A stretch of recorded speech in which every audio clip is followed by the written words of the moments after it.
Hey guys, welcome back to the YouTube channel. In this video, I kind of want to talk about another sort of spiritual thing. I want to talk about that place in between when you breathe in and when you breathe out, and how that could be something very important. So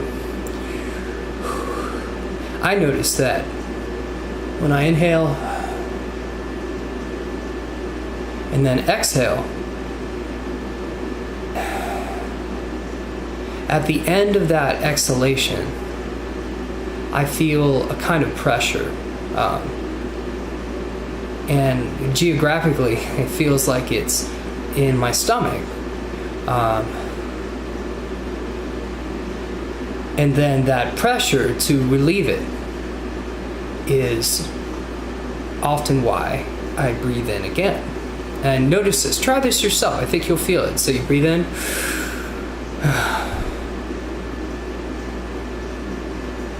And there's a kind of pressure, a tension even. Which then I breathe in again to relieve that tension, if only momentarily. Because as soon as I breathe out, it's there again.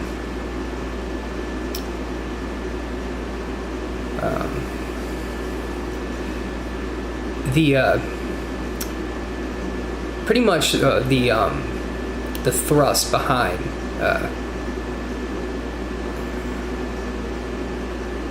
my realization has been that feeling, and has been the relief of that tension. And I have found that this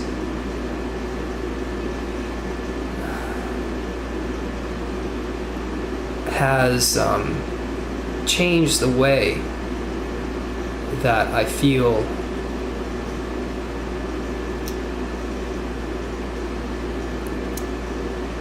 significantly.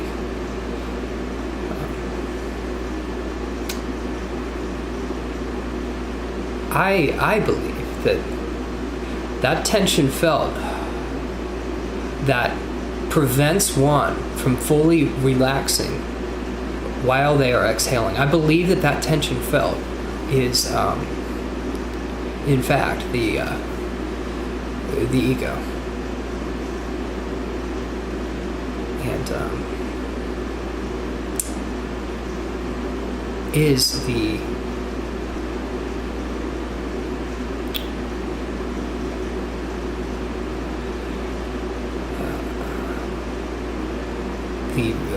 reason, or why it feels like something is wrong.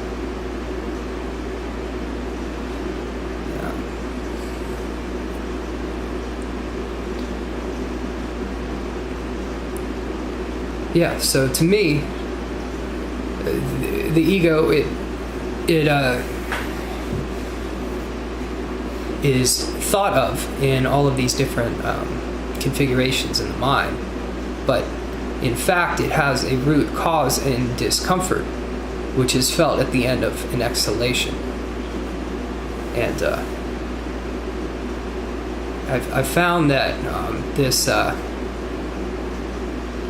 that there are interesting results if one relaxes through that tension, meaning that at the end of the exhalation, when you were to feel sort of tension in the bottom of your stomach, to, instead of going back and breathing in and doing what's been done before, to sort of hang there and to let that exhalation continue. I found then that what happens is that tension undoes itself somehow. and the feeling of relief is immense.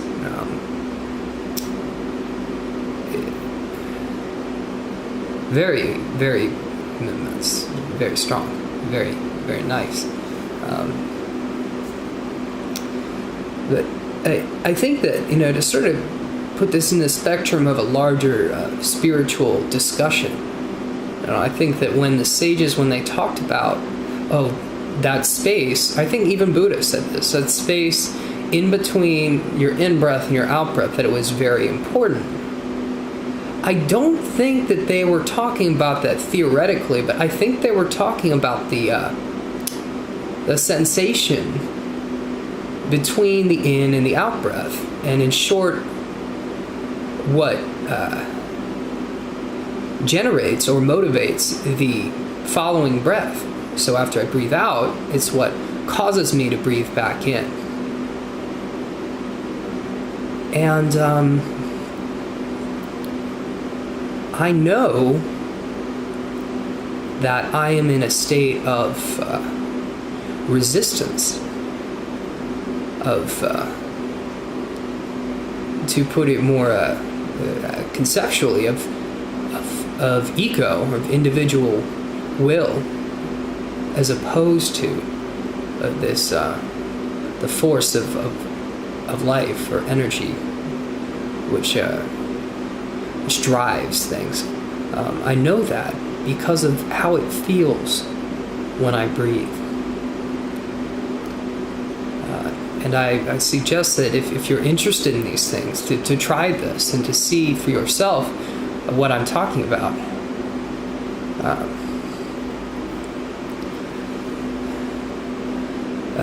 Because it's very interesting then what unfolds and what kind of, to put it generally, what kind of very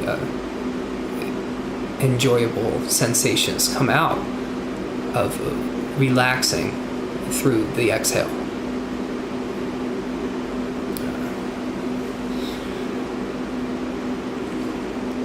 I spent a long time meditating and watching my thoughts and doing all this and that. I've been doing this for a while. But that once I felt that feeling, it was like all of that other stuff ceased to matter.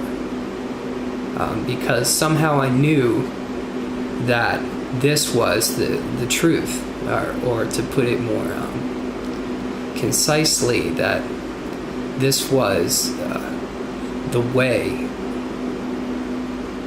This was the mechanism, or what I'm trying to say is that when I was doing all these different meditations, when I was reading all these books, when I was doing all these different stretches, all these different things, what I was looking for in that was something that could be done about the state of individual suffering known as the egoic state of consciousness. I was looking for something that could be done about that. And then once I sort of tapped in, or became aware of this feeling during and following a breath, sort of in the base of my stomach, somehow I knew that this was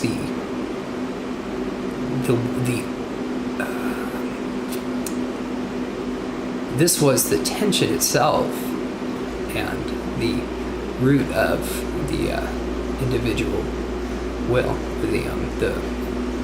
the felt reality of it. So in short, I stopped doing all that other stuff because I knew somehow that this was what I needed to focus on.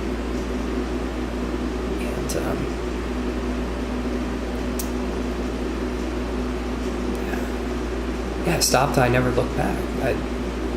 Somehow, once I became engaged in relaxing this tension, I no longer felt the need to do anything else.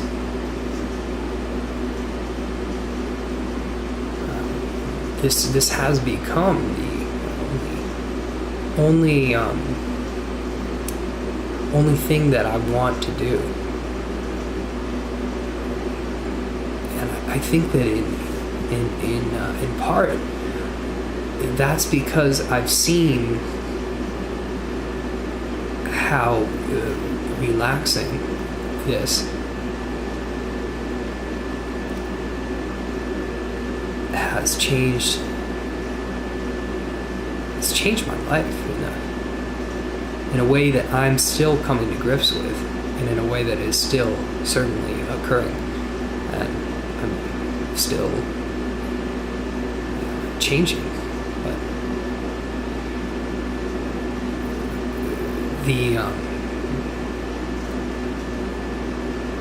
there's a certain it's obviously it's hard for me to talk about, but there's a certain something. I feel really good. I feel really good. I feel really comfortable in places where I used to not feel that way. I feel like my worries and the things that have really bothered me are ceasing to do so gradually.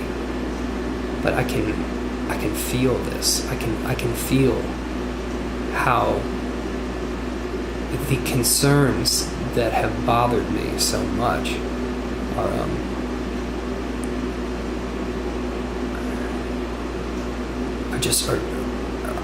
are ceasing to be bothersome. The problems remain mentally, but it's like I'm not as worried about them, if there is much worry at all. That's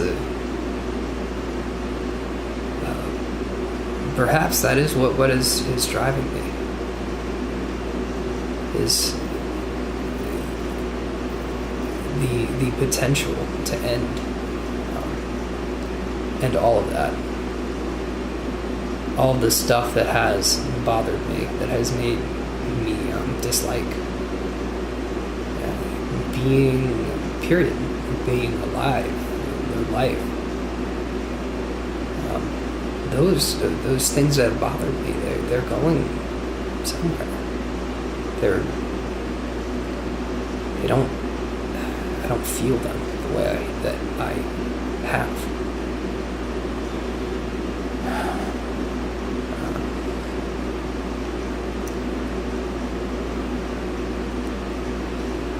I guess that theoretically it's these personal concerns. I find myself mentally coming back to this the concept of the ego, and of the personal will and the suffering in that.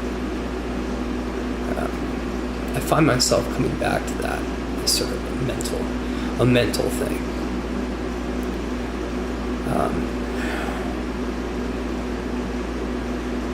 Because that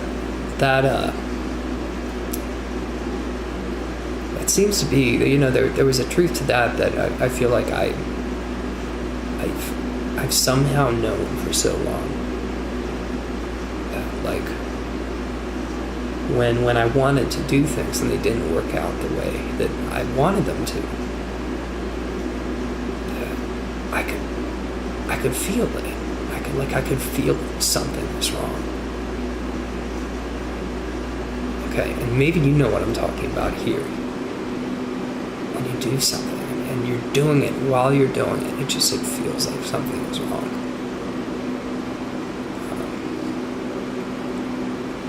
That is that tension. That's what it is. That is what is left behind.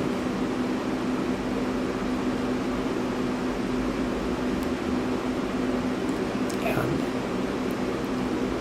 as I'm seeing now, as that is left behind, something beyond my ability to describe it, but something quite immensely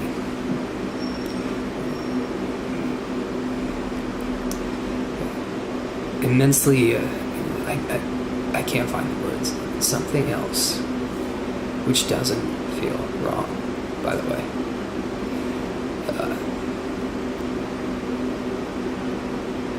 Becomes the priority.